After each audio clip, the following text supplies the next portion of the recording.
9 de la mañana con 15 minutos. Estamos listos para la primera entrevista de esta mañana aquí en CNN Chile Radio. Nos acompaña en el estudio el jefe programático de Evelyn Matei, Juan Luis Josa. Gracias por estar con nosotros, Juan Luis, bienvenido. Hola Sebastián, muchas gracias por la invitación. Gracias por acompañarnos en este momento bien interesante de la campaña, cuando queda muy poco, ya poco más de 2 semanas para el desarrollo de la elección presidencial. Juan Luis, ayer en la encuesta CEP venían algunos antecedentes bien interesantes sobre la carrera presidencial precisamente. Más allá de quienes están liderando, ratifica la distancia que todavía tiene Evelyn Matei respecto a José Antonio Kast en el segundo lugar. ¿Cómo ven este escenario a la luz de estos resultados?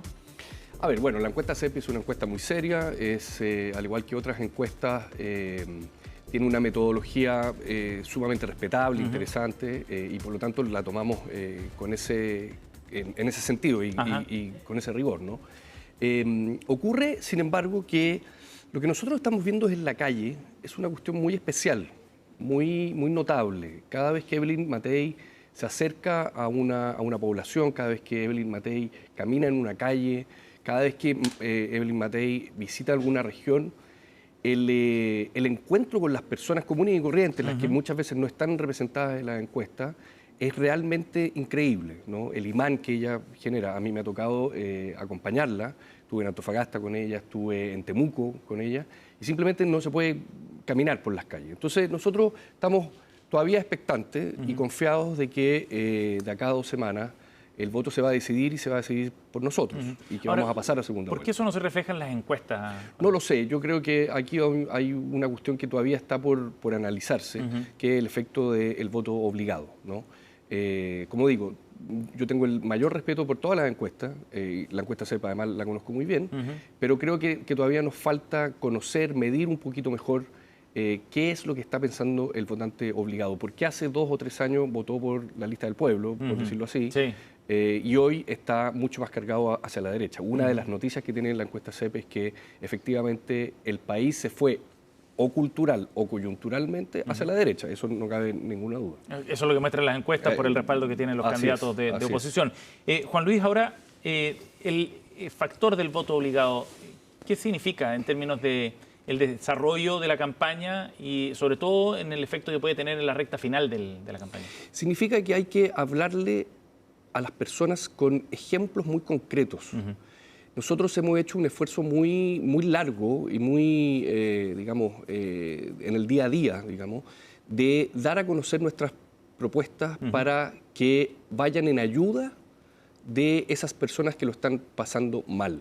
Y lo están pasando mal por 2 o 3 cuestiones que son muy importantes. Obviamente la primera es la inseguridad, ¿no? Nosotros tenemos un plan muy certero, muy acabado para intervenir los 40 barrios más peligrosos de Chile, para lo cual obviamente hay que tomar el control de las fronteras y también el control de las cárceles.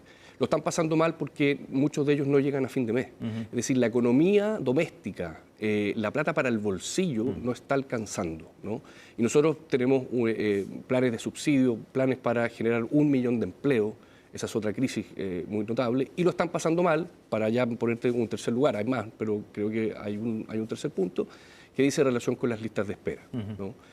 Hay más de 3 millones de personas hoy en listas de espera. Y lo primero es saber quiénes son esas personas. Este gobierno no nos ha dicho todavía quiénes son esas personas. Cuando sepamos, y nosotros sabemos cómo hacerlo, vamos a estar en condiciones de al menos eliminar las listas de espera GES oncológica femenina, que son una verdadera pandemia, en 100 días. Ese ha sido uno de los compromisos, pero pareciera que ese tipo de compromisos concretos, bien específicos, de corto aliento, digamos, no mueven la aguja en el debate, ¿no? Yo creo que no, que por el contrario, que sí lo mueven. Que cuando tú les hablas a las personas de la importancia de eliminar las listas de espera o de que tus hijos vayan al colegio para que puedan aprender a leer en primero o tercero básico, a las madres, sobre todo a las madres cuidadoras, les hace un sentido muy importante, muy importante. Otra cosa es de qué forma tú lo comunicas. Y nosotros hemos hecho un esfuerzo para comunicarlo de la manera más fácil, más directa posible. Y por eso es que no nos hemos concentrado nada más que en 1 o 2 temas. Porque creemos que esta es una cuestión, por decirlo así, sistémica, ¿no? O sea, si tú solucionas algo, igual tiene un efecto en otras cuestiones. Y esas otras cuestiones también se tienen que comunicar y comunicar bien. Estamos con Juan Luis Josa aquí en el estudio, jefe programático de Evelyn Matei. Juan Luis, has hecho alusión en varias partes de esta conversación a las mujeres, al voto femenino.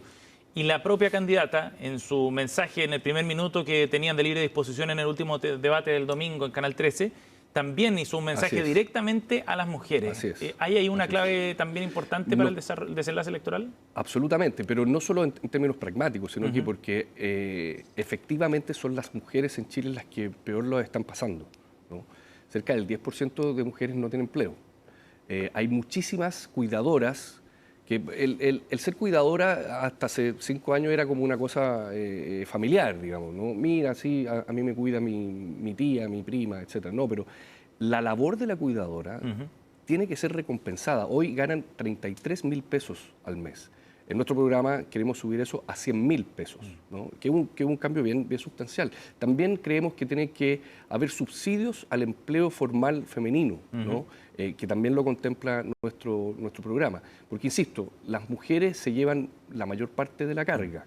Pero hay una apuesta a que ese voto entonces efectivamente pueda ser decisivo en la recta final de la primera vuelta. Nos parece que sí, pero insisto, no solo nada más que por términos electorales, sino porque efectivamente ahí es donde hay que poner la atención, ¿no? Nuestro objetivo es que los chilenos y chilenas vivan mejor y creemos que las mujeres están viviendo peor incluso que los hombres y por eso el foco. ¿Y usted diría que las propuestas que ha hecho Evelyn Matei en esta materia en particular respecto a las mujeres la distinguen del resto de los candidatos? Absolutamente, ¿sí? De eso no me cabe ninguna duda, no solo porque... ¿Incluso de Janet Jara?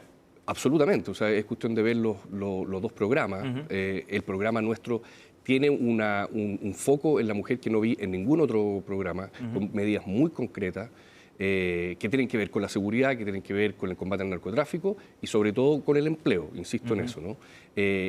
La entonces ministra Matei, hace 12 años, creó 1 millón de empleos.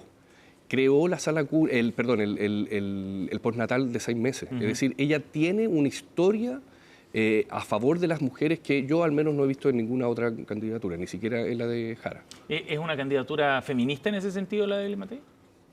Mira, a mí nunca me ha gustado la etiqueta, ¿no? Es una candidatura pro mujeres, no me cabe ninguna duda de eso.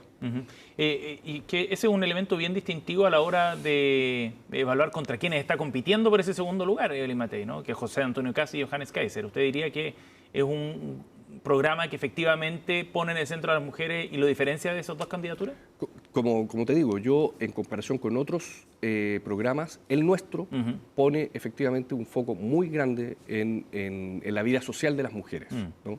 En mejorarle la calidad de vida a las mujeres. Y eso es en parte porque Evelyn Matei es mujer y porque ha tenido un compromiso muy grande con las mujeres, pero además porque sabemos cómo hacerlo. Y eso es lo que a mí al menos me faltó ver en otros programas. Pero vuelvo a la encuesta CEP, cuando uno ve las preferencias presidenciales por sexo, desglosadas por sexo, quien lidera en ese segmento es José Antonio Cast, fíjese, con 25%, después Janet Jara con un 23%, después aparece, bueno, no sabe o nulo blanco, más bien 16%, y recién en un cuarto puesto aparece Evelyn Matei con un 11%. Como te digo, nosotros estamos en la encuesta de las calles, y esa es la que nosotros vemos día a día, y esa es la que nos tiene expectante. ¿La tesis del voto silencioso? La tesis del voto silencioso, la tesis del voto obligado, que no es lo mismo que el voto silencioso, que yo creo que existe efectivamente, que es más de centro izquierda, o simplemente no tiene una posición ideológica. Y como te digo, estamos expectantes. Bueno, para darle el punto respecto a ese voto obligado, varios sondeos han mostrado que hay un traspaso efectivamente de votantes de un candidato a otro en las últimas semanas. Ayer Rodrigo Arellano, uno de cada 4. Exacto, ayer Rodrigo Arellano de Panel UDD planteaba precisamente ese punto, de que todavía hay movimiento y no está definido el voto de aquellos que están siendo obligados a votar, digamos, ¿no? Del votante no habitual. Así es. ¿Qué es lo que va a definir en las últimas 2 semanas ese voto? Porque ellos han ido de un candidato a otro quizás en los últimos meses, pero ¿qué es lo que va a determinar la decisión final cuando estén frente a la papeleta? Nosotros esperamos que lo defina una votación, obviamente que es emocional, porque no cabe ninguna duda que las emociones juegan un rol muy importante al final de cada elección, pero también un aspecto racional. Ponerse a pensar, a ver, ¿cuáles son mis problemas? Y los problemas son más o menos los mismos repartidos por todo el país, ¿no? La seguridad, la economía, las listas de espera, mis hijos no van al colegio, hay una crisis habitacional. Lo estoy resumiendo. y sentarse a pensar quién es la persona más indicada para resolver esos problemas. Esos problemas que no solo pasan por el Ejecutivo, sino que también pasan por una conversación con el Legislativo.